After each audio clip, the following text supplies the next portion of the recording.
Urânia, obra do cientista e astrônomo francês Camille Flammarion. Certas aparições podem ser objetivas, exteriores, substanciais, outras podem ser subjetivas, interiores. Neste caso, o ente que se manifesta atuaria à distância sobre o ente que vê, e essa influência no cérebro determinaria a visão interior, a qual parece exterior, tal qual ocorre nos sonhos, mas pode ser puramente subjetiva, sem ser por isso quimérica e ilusória. Os estudos experimentais feitos recentemente a respeito dos fenômenos de sugestão, de hipnotismo e de sonambulismo abriram caminho, senão da explicação, ao menos da admissão racional de certo número de tais fatos. Existe aí, indubitavelmente, a ação de um espírito sobre outro. De certo, a alma não se transporta, tomando em realidade o aspecto de pessoa vestida por alfaiate ou costureira. Nem existe, diante de quem vê, um ser vestido de paletó mais ou menos amplo, de chambre ou capote, exagerado nos detalhes do vestuário masculino ou feminino, munido de bengala ou guarda-chuva, etc. Mas, provavelmente, o espírito que se vai mostrar age de modo direto sobre o outro e o impressiona, de tal modo que este acredita ver, ouvir, tocar mesmo uma pessoa que se apresenta exatamente sobre a forma pela qual é do outro conhecido. De igual modo que um pensamento, uma recordação desperta em nosso espírito uma imagem que pode ser muito evidente e viva. Assim também, uma criatura, atuando sobre outra, pode fazer aparecer nela uma imagem que lhe dará por momentos a ilusão da realidade. Obtém-se agora experimentalmente esses fatos nos estudos de hipnotismo e de sugestão, estudos que ainda se acham em começo e dão, entretanto, resultados certamente dignos da maior atenção, tanto no ponto de vista psicológico quanto no ponto de vista fisiológico. Não é a retina que é ferida por uma realidade efetiva, são camadas ópticas do cérebro excitadas por uma força psíquica. É o próprio ser mental que é impressionado. De que maneira? Não o sabemos. Tais são as induções, as mais racionais que, parecem, podem ser tiradas dos fenômenos da ordem daqueles que acabamos de apontar. Fenômenos inexplicados, mas muito antigos, pois a história de todos os povos, desde as mais remotas de... pois a história de todos os povos, desde a mais remota antiguidade, tem conservado exemplos que seria difícil negar ou destruir, mas que, dir-se-á, podemos, em nosso século de método experimental e de ciência positiva, admitir que um moribundo, ou mesmo um morto, possa comunicar-se? Que é um morto? Morre uma criatura humana em cada segundo no conjunto do globo terrestre, isto é, cerca de 86.400 por dia, ou cerca de 31 milhões por ano, ou mais de 3 bilhões por século. Em 10 séculos, mais de 30 bilhões de cadáveres têm sido entregues à Terra e restituídos à circulação geral sob a forma de produtos diversos, água, gás, vapores, etc. Se tivermos em conta o decréscimo da população humana à medida que remontamos as idades históricas, acharemos que nestes últimos 100 séculos, 200 bilhões de corpos humanos, pelo menos, têm sido formados da Terra e da atmosfera pela respiração e pela alimentação, e para ela têm voltado. As moléculas de oxigênio, hidrogênio, ácido carbônico e azoto que constituíram esses corpos têm adubado a Terra e têm sido restituídas à circulação atmosférica. Sim, a Terra em que habitamos é hoje formada em parte por esses bilhões de cérebros que pensaram, por esses bilhões de organismos que viveram. caminhamos sobre nossos avós, e assim eles nos pisarão também. As frontes,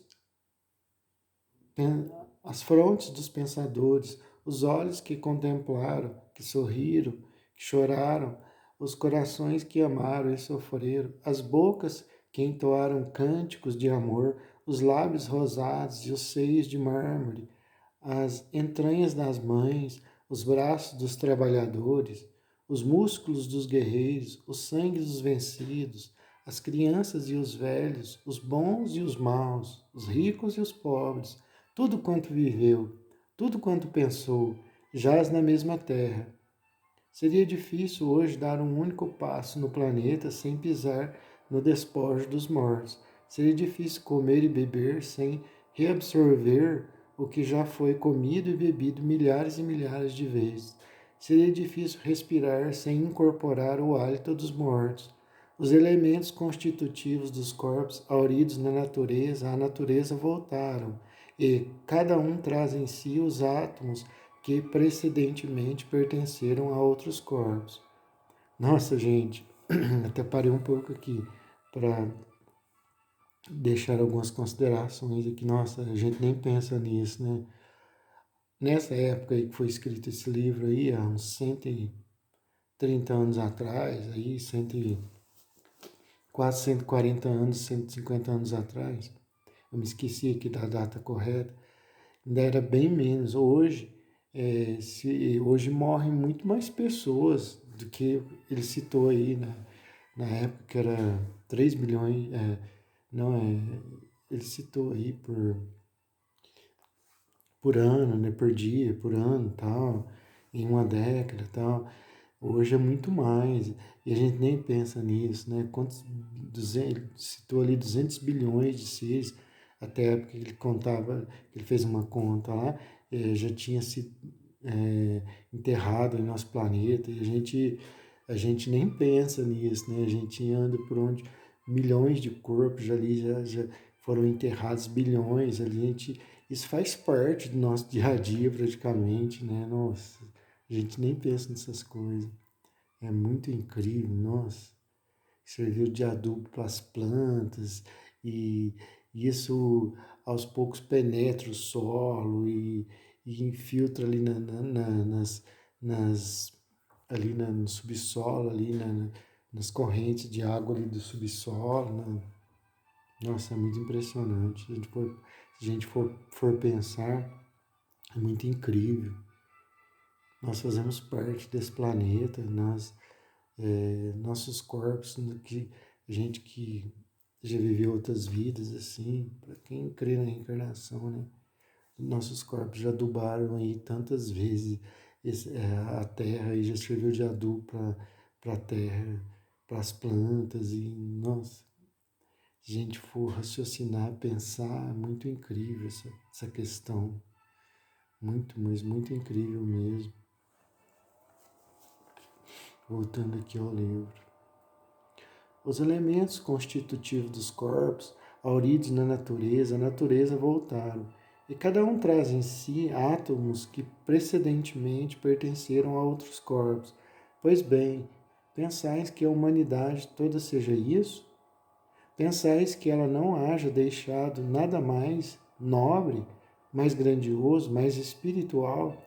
Cada um, ao exalar o último suspiro, não dá ao universo 60 ou 80 quilos de carne e osso que se vão desagregar e reverter aos elementos? Não permanece a alma que nos anima pela mesma razão, porque permanece cada molécula de oxigênio, de azoto ou de ferro, e não continuam a existir todas as almas que viveram?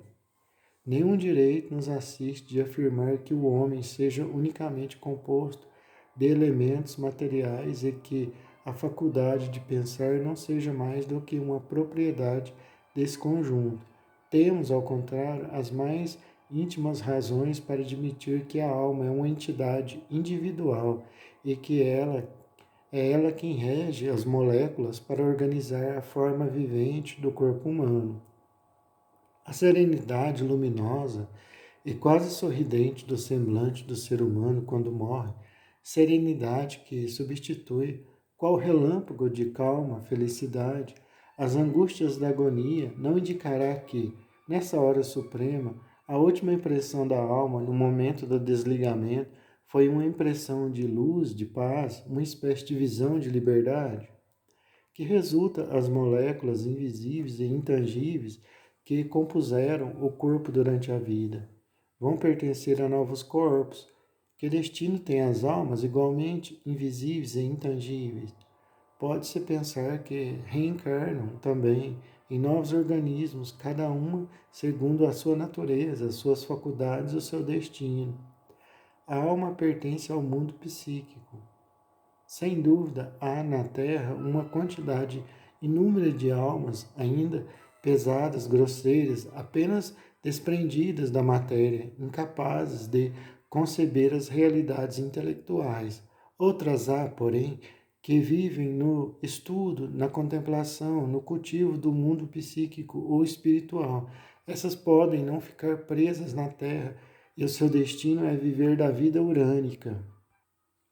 A alma urânica vive, mesmo durante as encarnações terrestres, no mundo do absoluto e do divino. Ela sabe que, mesmo habitando na Terra, está no céu em realidade e que o nosso planeta é um astro do céu. Qual é a natureza íntima da alma? Quais são os seus modos de manifestação? Quando sua memória se torna permanente e mantém com certeza a identidade consciente? Sobre que diversidade de formas e de substâncias pode viver? Que extensão de espaço pode transpor? Qual a ordem de parentesco intelectual existe entre os diferentes planetas de um mesmo sistema? Qual é a força germinadora que sementeia os mundos? Quando nos podemos pôr em comunicação com as pátrias vizinhas? Quando penetraremos o segredo profundo dos destinos? Mistério e ignorância hoje, mas o desconhecido de ontem é a verdade de amanhã. Fato de ordem histórica e científica absolutamente incontestável.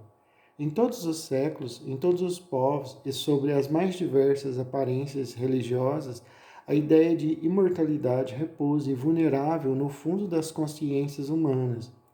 A educação lhe tem dado mil formas, mas não a inventou. Essa ideia existe por si mesma. Toda criatura humana vindo ao mundo traz de maneira mais ou menos vaga esse sentimento íntimo, esse desejo, essa esperança. As horas e os dias que eu consagrava ao estudo dessas questões de psicologia e de telepatia não me impediam de observar Marte ao telescópio e de tirar desenhos geográficos sempre que a atmosfera tão frequentemente nebulosa permitia. Pode-se reconhecer que não somente todas as questões se tocam no estudo da natureza e nas ciências, mas também que a astronomia e a psicologia são solidárias uma da outra, atendendo-se a que o universo psíquico tem por ambiente o universo material, que a astronomia tem por objeto o estudo das regiões da vida eterna e que não poderíamos formar a menor ideia dessas regiões se não as conhecêssemos astronomicamente. Quer o saibamos ou não, o fato é que, presentemente, habitamos uma região do céu e todos os seres, quaisquer que sejam, são eternamente cidadãos celestes. Não foi sem secreta intuição das coisas que a antiguidade fez de Urânia a musa de todas as ciências. O meu pensamento estivera, pois, longamente ocupado com o nosso vizinho, o planeta Marte, quando, um dia, em passeio solitário à beira de um bosque, após algumas quentes horas de julho, tendo-me sentado perto de um grupo de carvalhos, não tardei em adormecer. O calor era excessivo, a paisagem silenciosa, o Sena parecia parado, semelhando um canal no fundo do vale. Fiquei estranhamente surpreendido, despertando ao cabo de um momento, de sonolência por não reconhecer mais a paisagem, nem as árvores vizinhas, nem o rio que corria ao pé da encosta, nem o prado onduloso que se ia perder ao longe no horizonte. O sol se escondia, menor do que de ordinário o vemos. O ar palpitava em ruídos harmoniosos, desconhecidos na terra, e insetos do tamanho de pássaros volitavam em árvores despidas de folhas cobertas de gigantescas flores vermelhas.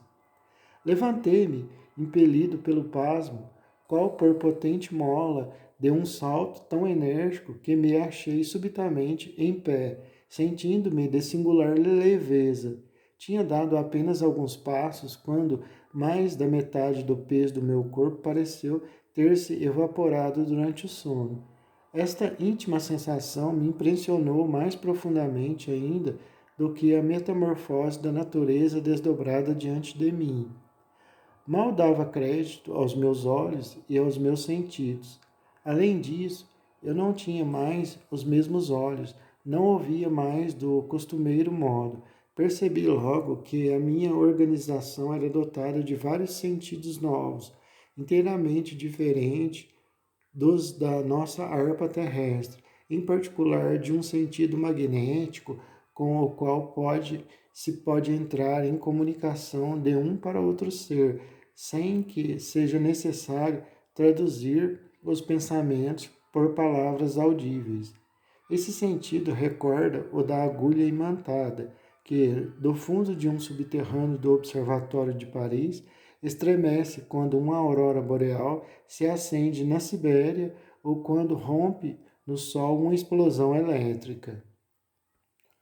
O astro do dia acabava de apagar-se em um lago longínquo e os rosados clarões do crepúsculo pairavam no fundo dos céus qual derradeiro sonho da luz. Duas luas se acenderam em diversas alturas. A primeira em forma de crescente, por cima do lago em cujo seio o sol se sumira. A segunda em forma de primeiro quarto, muito mais elevada no céu e para do oriente. Eram muito pequenas e não lembravam, senão de longe, o imenso facho das noites terrestres. Eram muito pequenas e não lembravam, senão de longe, o imenso facho das noites terrestres. Dir-se-ia que, de mau grado, davam a sua viva, mas pequena claridade. Eu as contemplava alternadamente com espanto. O mais extraordinário, talvez, em toda a estranheza desse espetáculo estava em que a lua ocidental, cerca de 3 vezes maior do que a sua companheira do este, sendo 5 vezes menos volumosa do que a nossa lua terrestre, caminhava no céu com um movimento fácil de seguir com a vista e parecia correr com velocidade da direita para a esquerda, a fim de alcançar no Oriente a sua celeste irmã. Assimilavam-se ainda, nos últimos clarões do ocaso, que se ia extinguindo uma terceira lua, ou, para melhor dizer, uma brilhante estrela, menor do que o menor dos sóis, menor do que o menor dos dois satélites, não apresentava disco sensível, mas a luz era fulgurante, pairava no céu da tarde igual a Vênus em nosso firmamento, quando, nos dias de seu mais esplêndido brilho, a estrela do pastor reina soberana nas indolentes tardes da primavera de ternos sonhos. Já nas alturas surgiam as mais brilhantes estrelas. Reconhecia-se Arcturus de raios de ouro, Vega, tão alva e pura, os 7 astros do Centetrião e várias constelações zodiacais. A estrela da tarde, a nova Vésper, rutilava então na constelação dos Peixes. Depois de haver estudado durante alguns instantes a sua situação no céu, de me haver orientado a mim mesmo conforme as constelações, de haver examinado os 2 satélites e refletido na leveza do meu próprio peso, não tardei em ficar convencido de que me achava no planeta Marte e de que essa sedutora estrela da tarde era a Terra. Meus olhos detiveram-se fitos nela, impregnados do melancólico sentimento de amor que nos confrange as fibras do coração quando o pensamento voa para um ente querido do qual nos separa cruel distância. Contemplei longamente essa pátria, onde tantos diversos sentimentos se misturam e se chocam nas flutuações da vida, e pensei: quanto é lamentável que as inúmeras criaturas que habitam a pequena morada não saibam onde estão. É lindíssima esta minúscula terra, assim iluminada pelo sol, com a respectiva lua mais microscópica ainda, parecendo um ponto ao lado dela. Levada no invisível pelas divinas leis da atração, átomo flutuante na imensa harmonia dos céus, tem ela o seu lugar e paira lá em cima, qual uma ilha angélica. Os seus habitantes, porém, o ignoram. Singular humanidade, achou a terra demasiado vasta, dividiu-se em rebanhos e passa o tempo espingardeando-se reciprocamente. Há nessa ilha celeste tantos soldados quanto os habitantes. Estão todos armados uns contra os outros, quando tão simples teria sido viver tranquilamente, e acham glorioso mudar, tempos em tempos, os nomes dos países e a cor das bandeiras. É a preocupação favorita das nações e o ensinamento primordial dos cidadãos. Fora disso, empregam a existência em adorar a matéria. Não apreciam o valor intelectual, ficam indiferentes aos mais maravilhosos problemas da criação e vivem sem desígnio. Que lástima! Um habitante de Paris que jamais tivesse ouvido pronunciar o nome dessa cidade, nem o da França, não seria mais estrangeiro do que eles em sua própria pátria. Ali, se pudessem ver a terra daqui, com que prazer para ela regressariam e seriam reformadas as suas ideias gerais e particulares. Então conheceriam, ao menos, o país em que habitam. Seria um começo. Estudariam progressivamente as realidades sublimes que os cercam, em vez de vegetar sobre um nevoeiro sem horizonte, e em breve viveriam da verdadeira vida, da vida intelectual. Que honra lhe faz acreditar-se-ia realmente que ele deixou amigos naquele presídio. Eu não falara, mas ouvi bem distintamente essa frase, que parecia responder à minha íntima conversação interior. Dois habitantes de Marte olhavam para mim e me haviam compreendido, em virtude do sexto sentido de percepção magnética de que tratei antes.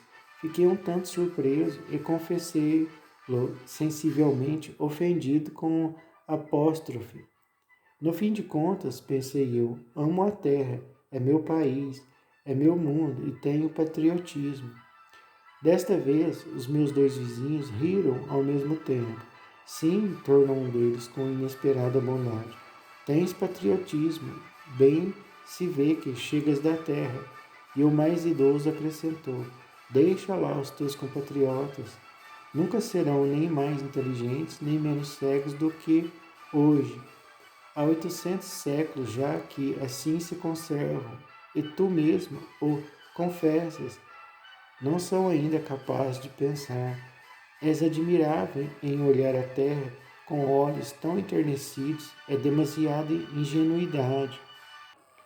Não tens, caro leitor, deparado às vezes em tua passagem um desses homens impregnados de imperturbável orgulho que se julgam sinceras e inabalavelmente acima de todo o resto do mundo?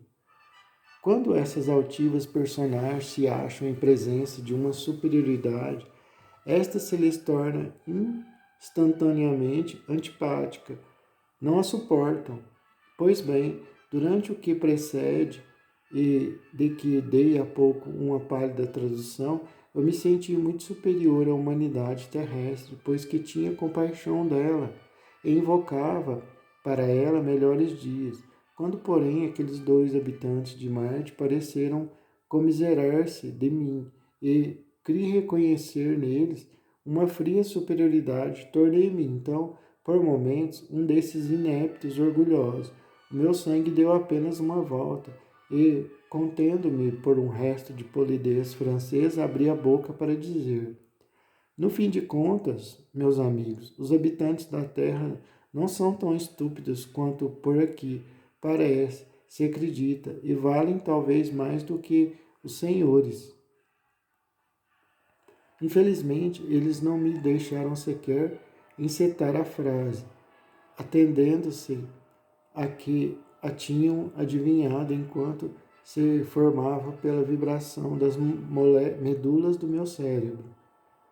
Permite-me dizer-te, desde já, exclamou o mais moço, que o teu planeta está absolutamente errado em consequência de uma circunstância que data de uns 100.000 séculos. Era no tempo do período primário da gênese terrestre. Havia plantas já, e mesmo plantas admiráveis, e no fundo dos mares e também nas margens apareciam os primeiros animais, os moluscos sem cabeça, surdos, mudos e desprovidos de sexo. Sabes que a respiração basta às árvores para o seu nutrimento completo e que os mais robustos carvalhos, os cedros mais gigantescos, jamais comeram coisa alguma, o que não os impediu de crescer. Nutrem-se unicamente pela respiração. A desgraça, a fatalidade quis que um primeiro molusco tivesse o corpo atravessado por uma gota de água mais espessa do que o meio ambiente. Achou-a ele talvez agradável. Foi essa a origem do primeiro tubo digestivo que tão funesta ação devia exercer sobre a animalidade inteira e mais tarde sobre a humanidade mesmo. O primeiro assassino foi o molusco que comeu. Aqui não se come, nunca se comeu, não se comerá jamais.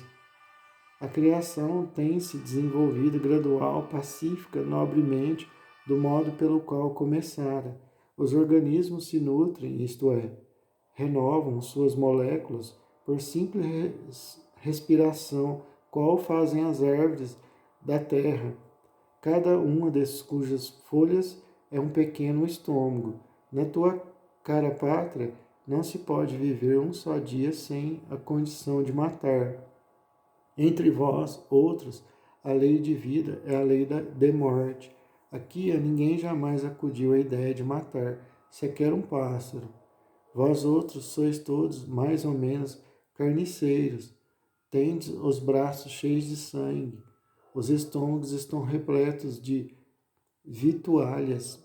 Como querem, com organismos tão grosseiros quanto estes, possuir ideias sãs, puras, elevadas? Direi mesmo, perdoa minha franqueza, ideias limpas. Que almas poderiam habitar semelhantes corpos? Reflete um momento e não te enganes mais com cegas ilusões, demasiado ideias para tal mundo. Que, exclamei interrompendo, negais a possibilidade de ter ideias próprias? Os seres humanos são meros animais? Homero, Platão, Fídias, Seneca, Virgílio, Dante, Colombo, Bacon, Galileu, Pascal, Rafael, Mozart, Beethoven nunca tiveram aspiração elevada? Achais grosseiros e repelentes os nossos corpos? Se tivesses visto passar diante dos olhos Helena, Frineia, Aspásia, Safo, Cleópatra, Lucrécia, Borgia, Agnes, Sorel, Diana Poitiers, Margarida de Valois, Thalia, Recamier, Georges e suas admiráveis rivais, pensarias talvez de modo diferente. Ah, meu caro marciano, por minha vez, permite-me lamentar que não conheceis a terra senão de longe. E no que te enganas, habitei durante meio século esse mundo. Bastou-me isso, e asseguro-te que lá não tornarei mais. Tudo ali está errado mesmo. O que te parece mais sedutor? Imaginas que em todas as terras do céu as flores dão nascimento aos frutos por maneira idêntica? Não seria isso um tanto cruel? Pelo que me toca, prefiro as primaveras e os botões de rosas. Mas, tornei eu, entretanto, e apesar de tudo, há grandes espíritos na terra e criaturas realmente admiráveis. Não se pode nutrir a esperança de que a beleza física e moral se irá aperfeiçoando cada vez mais, conforme o tem feito até aqui, e que as inteligências se esclarecerão progressivamente? A gente não passa o tempo todo comendo. Os homens, apesar dos seus trabalhos materiais, terminarão consagrando todos os dias algumas horas ao desenvolvimento da inteligência. Então, sem dúvida, não continuarão mais fabricando deusinhos à sua imagem e, quiçá, também suprirão as pueris fronteiras para que reine a harmonia e a fraternidade. Não, meu amigo, porque se eu quisessem, tê-lo-iam desde já. Ora, eles o evitam. O homem terrestre é um animalzinho que, por um lado, não experimenta a necessidade de pensar, não tendo mesmo a independência da alma, e que, por outro lado, gosta de bater-se e estabelece francamente o direito da força. Tal é a sua vontade e a sua natureza. Jamais conseguirás que um espinheiro produza pêssegos. O planeta terrestre está ainda em estado de barbárie. Vós outros ainda não encontrardes nada melhor do que o absurdo do duelo para resolver uma questão de honra. As instituições sociais são estabelecidas sobre o direito do mais forte e sobre o número brutal. A região mais civilizada da Terra é a Europa.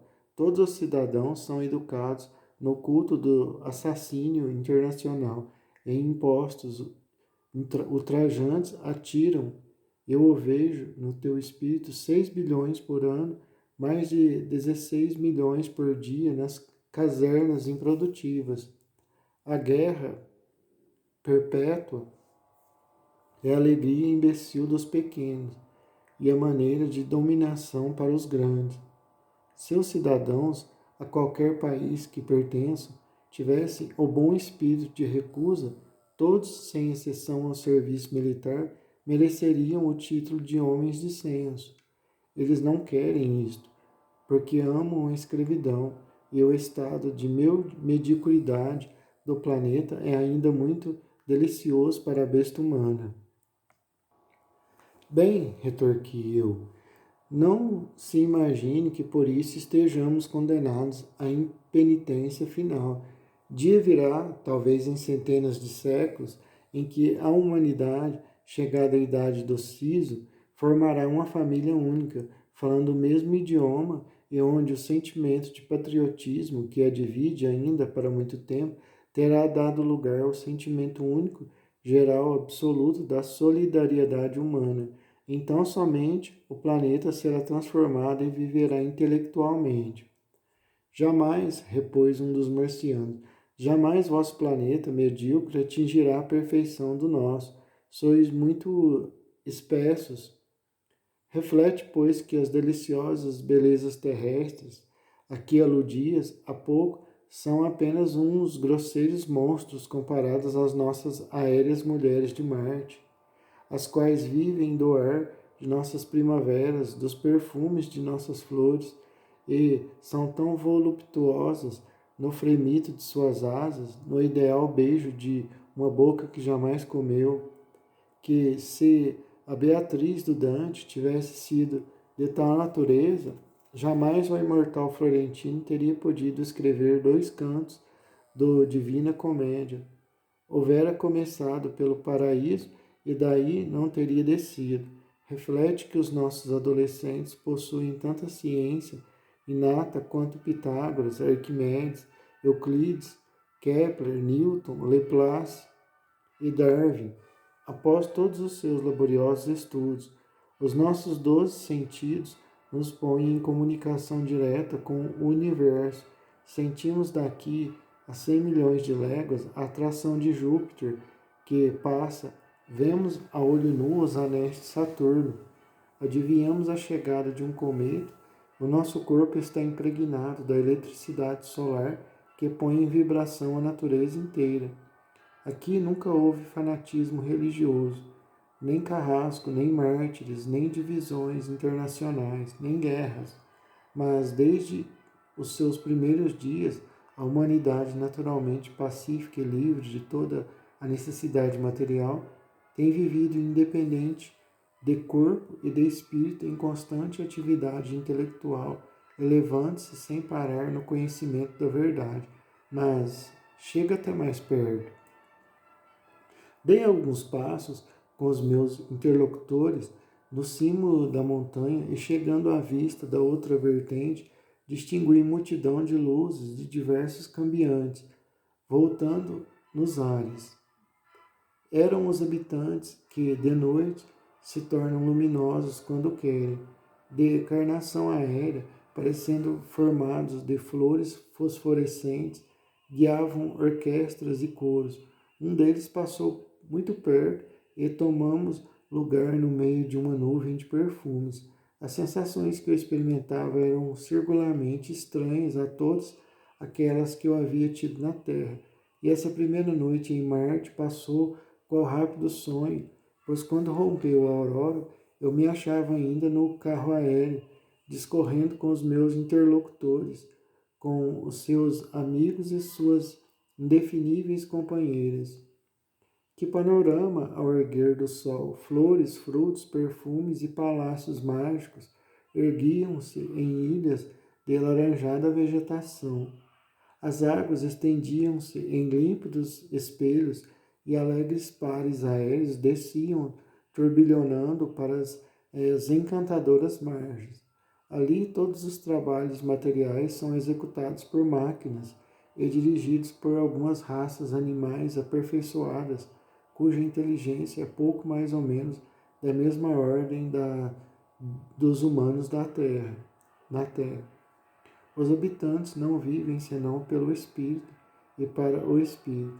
A tal grau de desenvolvimento chegou o seu sistema nervoso que cada uma daquelas criaturas ao mesmo tempo, delicada e fortíssima, parece um aparelho elétrico e as suas mais sensuais impressões, muito mais sentidas por suas almas do que pelos corpos, excedem no cêntuplo todas aquelas que os nossos 5 sentidos terrestres reunidos jamais nos podem oferecer. Uma espécie de palácio de verão, iluminado pelos raios do sol nascente, estava aberto por debaixo da nossa gôndola. A minha vizinha, cujas asas palpitavam de impaciência, pôs o delicado pé em um pendão de flores que se erguia entre dois jatos de perfumes. Voltarás tu à terra? Perguntou, ostentando-me os braços. Nunca, jamais, exclamei e precipitei-me para ela. Mas de repente eu me encontrei solitário à beira do meu bosque, na vertente da colina a cuja falda serpenteava o Sena em ondulosas rugas. Nunca mais, repeti, procurando agarrar-me ao sonho desfeito. Onde estava eu? Era tão lindo. O Sol acabava de esconder-se e já o planeta Marte, rutilantíssimo então, se acendia na abóbada celeste. Ali, exclamei, atravessando por fugitivo clarão. Eu estava lá. Embalados pela mesma atração dos dois planetas vizinhos, miravam-se através do espaço transparente. Não teríamos nessa fraternidade celeste uma primeira imagem da viagem eterna? A Terra não existe sozinha no mundo. Começam a se abrir os panoramas do infinito. Habitemos nós aqui ou vivamos além, somos não cidadãos de um país ou de um mundo, mas na realidade cidadãos do céu. O planeta Marte, a aparição de Héspero, as comunicações psíquicas, os habitantes de Marte. Tinha sido ludíbrio de um sonho? O meu espírito se transportara realmente ao planeta Marte ou fora vítima de uma ilusão absolutamente imaginária? Tão vivo, tão intenso havia sido o sentimento da realidade, e as coisas que vira se achavam tão perfeitamente concordes com as noções científicas que possuímos, já sobre a natureza física do mundo marciano, que eu não podia aceitar uma dúvida a esse respeito. Conservando-me estupefato dessa viagem estática e a mim próprio dirigindo 1000 perguntas que me combatiam umas às outras. A ausência de Héspero em toda essa visão intrigava-me um tanto.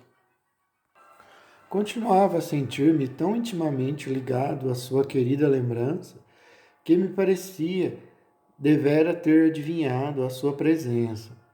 Voar diretamente para ele, vê-lo, falar-lhe, ouvi-lo, mas não teria o magnetizado de Nancy sido ludíbrio da sua própria imaginação ou da minha, ou da do experimentador. Por outra parte, admitindo mesmo que os meus dois amigos estivessem realmente reencarnados naquele planeta vizinho, eu respondia a mim próprio que pessoas podem perfeitamente não se encontrar, percorrendo a mesma cidade e, com muito maior razão, um mundo. E, no entanto, não era de certo o cálculo das probabilidades que se devia invocar para o caso, pois o sentimento de atração da força daquele que nos ligava devia modificar o acaso dos encontros e pôr na balança um elemento que o fizesse vencer tudo o mais. Assim, discorrendo comigo mesmo, recolhi-me ao meu observatório de Juvisy, onde preparara algumas baterias elétricas para uma experiência de ótica em correspondência com a torre de Montpellier. Quando me certifiquei de que tudo estava bem em ordem, entreguei-me ao meu ajudante o cuidado de fazer os sinais convencionados das 10 às 11 horas e parti eu próprio para a velha torre na qual me instalei 1 hora depois. Caíra a noite. Do alto do antigo torreão, o horizonte é perfeitamente circular e destacado em toda a sua circunferência, que se estende em um raio de 20 a 25 quilômetros em redor daquele ponto central. Um terceiro posto de observação, situado em Paris, estava em comunicação conosco. O fim da experiência era saber se os raios de diversas cores do espectro luminoso viajam todos com a mesma velocidade de 300.000 quilômetros por segundo. O resultado foi afirmativo. Tendo as experiências ficado concluídas às 12 horas, mais ou menos, e porque a noite estrelada estivesse maravilhosa e a lua começasse a erguer-se, logo que coloquei os aparelhos ao abrigo do tempo, no interior da torre, subi para a plataforma superior a fim de contemplar a imensa paisagem iluminada pelos primeiros raios da lua nascente. A atmosfera estava serena, tépida, quase quente. O meu pé, porém, ainda estava no último degrau quando o estaquei petrificado de espanto, soltando um grito que pareceu imobilizar-se na garganta. Héspero! Sim, o próprio Héspero estava ali diante de mim, sentado no parapeito. Levantei os braços para o céu e me senti prestes a perder os sentidos. Ele, porém, me disse com a sua voz extremamente meiga que eu tanto e tanto conhecia. Porventura te causo medo? Não tive forças para responder, nem para adiantar-me. Contudo, ousei olhar de frente para o meu amigo que sorria. O seu querido semblante, iluminado pelo luar, conservava-se tal qual eu o havia visto por ocasião da partida de Paris para Cristiania. Moço agradável, pensativo, com um olhar muito brilhante. Deixei o último degrau e tive o impulso íntimo de precipitar-me para ele, a fim de abraçá-lo. Não me atrevi, porém, e conservei-me defronte dele, contemplando-o. Tinha recuperado o uso dos sentidos. Héspero, és tu, exclamei. Estava aqui durante a tua experiência, respondeu ele, e fui eu mesmo que te inspirou a ideia de comparar o extremo roxo ao extremo vermelho para a velocidade das ondas luminosas. Unicamente estava invisível, tanto quanto os raios ultrarroxos. Vejamos, é isto possível? Deixa-me tocar-te. Passei minha mão pelo rosto, pelo corpo, pelos cabelos e tive absolutamente a mesma impressão de haver tocado um corpo vivo. A minha razão se negava a admitir o testemunho dos meus olhos, dos meus dedos e do meu ouvido, e, no entanto, eu não podia duvidar de que fosse ele. Não há sósia igual, e depois minhas dúvidas ter-se-iam desfeito desde as suas primeiras palavras, pois que acrescentou logo: o meu corpo neste momento está dormindo em Marte. Assim, disse eu, tu continuas a existir, vives ainda, e conheces afinal a resposta ao grande problema que tanto te atormentou. E Cleia? Vamos conversar, respondeu ele. Tenho muitas coisas que te dizer. Senti-me ao seu lado, na borda do lago Parapeito, que domina a velha torre, e eis que ouvi. Algum tempo depois do acidente do lago, sentira-se acordado do que parecia um longo e pesado sono. Achava-se sozinho em escuridão completa à beira de um lago. Sentia-se vivo, mas não se podia ver nem tocar em si mesmo. O ar o feria. Não estava somente leve, mas também imponderável. O que lhe parecia subsistir dele era somente a faculdade de pensar. A sua primeira ideia, reunindo as reminiscências, foi que despertava da queda no lago norueguês. Quando, porém, amanheceu o dia, percebeu que se achava em outro mundo. As duas luas, que giravam rapidamente no firmamento em sentido contrário uma à outra, fizeram-no pensar que estava em nosso vizinho, o planeta Marte, e não tardou que outros testemunhos tal lhe provassem. Conservou-se ali um certo tempo na condição de espírito. Reconheceu a presença de uma humanidade muito elegante, na qual predomina soberano o sexo feminino por incontestável superioridade sobre o sexo masculino. Os organismos são leves e delicados. A densidade dos corpos é muito fraca, o peso mais fraco ainda. Na superfície deste mundo, a força material desempenha apenas um papel secundário na natureza. A delicadeza das sensações decide de tudo. Há ali grande número de espécies de animais e várias raças humanas. Em todas essas espécies, em todas essas raças, o sexo feminino é mais belo e mais forte, consistindo a força na superioridade das sensações do que o masculino, e é aquele que rege o mundo. No grande desejo de conhecer a vida que tinha diante de si, decidiu não se conservar por muito tempo em estado de espírito contemplador, mas renascer sobre uma forma corporal humana e, dada a condição orgânica daquele planeta, sobre a forma feminina. Entre as almas terrestres flutuantes na atmosfera de Marte, tinha ele encontrado já, pois as almas se sentem a de Icleia, que o seguira, guiada por uma atração constante.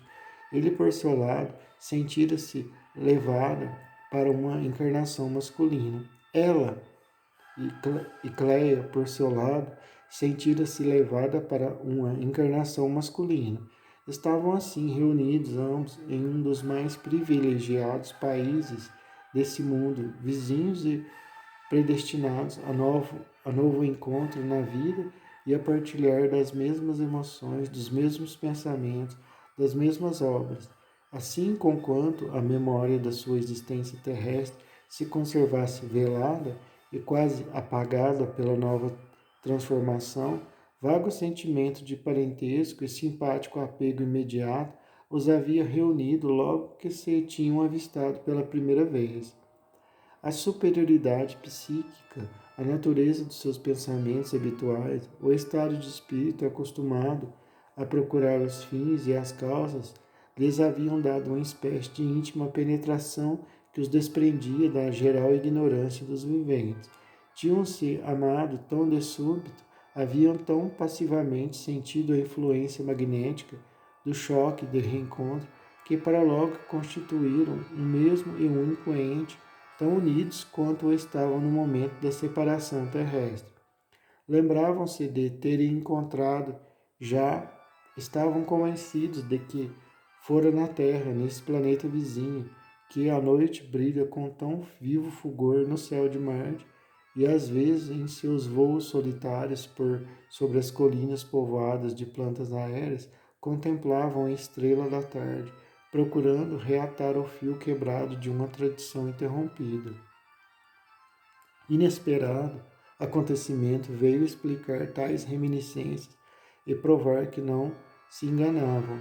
Os habitantes de Marte são muito superiores aos da Terra pela sua organização, pelo número e pela delicadeza de seus sentidos e pelas faculdades intelectuais. O fato de ser a densidade muito fraca na superfície daquele mundo e as substâncias constitutivas dos corpos menos pesadas lá do que aqui permitiu a formação de seres incomparavelmente menos pesados, mais aéreos, mais sutis, mais sensíveis. O fato de ser nutritiva a atmosfera libertou os organismos marcianos das grosseiras das grosserias das necessidades terrestres. É totalmente outro estado. A luz ali é menos viva, estando o planeta mais afastado do Sol do que a Terra. O nervo óptico é mais sensível, sendo ali intensíssimas as influências elétricas e magnéticas. Os habitantes possuem sentidos ignorados das organizações terrestres, sentidos que os põem em comunicação com essas influências. Tudo, tudo se contém na natureza. Os seres em toda parte são apropriados aos meios em que habitam e em cujo seio nasceram. Os organismos não podem mais ser terrestres em Marte, de igual modo que não podem ser aéreos no fundo do mar. Ademais, o estado de superioridade consequente dessa ordem de coisas evolui por si mesma pela facilidade da realização de todo o trabalho intelectual. A natureza parece obedecer ao pensamento.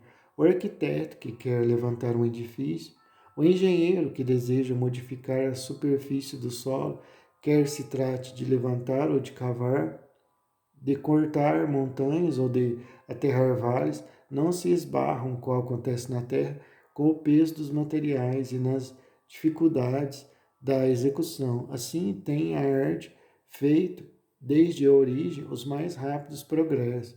Além disso, ainda, sendo a humanidade marciana várias dezenas de milhares de séculos anterior à terrestre, tem percorrido anteriormente a esta todas as fases do seu desenvolvimento. O mais os mais transcendentes progressos científicos atuais da Terra não passam de pueris brinquedos de criança comparados à ciência dos habitantes daquele planeta.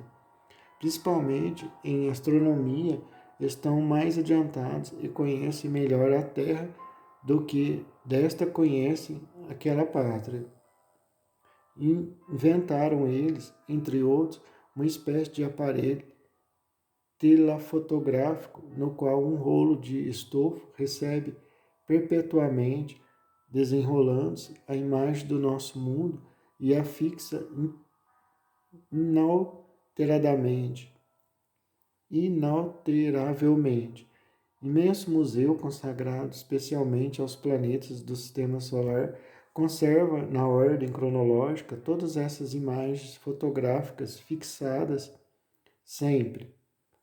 Encontra-se ali a história toda da Terra, a França do tempo de Carlos Magno, a Grécia do tempo de Alexandre, o Egito do tempo de Ramsés. Microscópios permitem mesmo reconhecer ali os pormenores históricos. Assim, Paris durante a Revolução Francesa, Roma sob o pontificado de Borja, a frota espanhola de Cristóvão Colombo chegando à América, os francos de Clovis tomando posse das Galhas, o exército de Júlio César detido na conquista da Inglaterra pela maré que lhe levou os navios, as tropas do rei Davi, fundador dos exércitos permanentes, e também a maior parte das cenas históricas, reconhecíveis por certos caracteres especiais.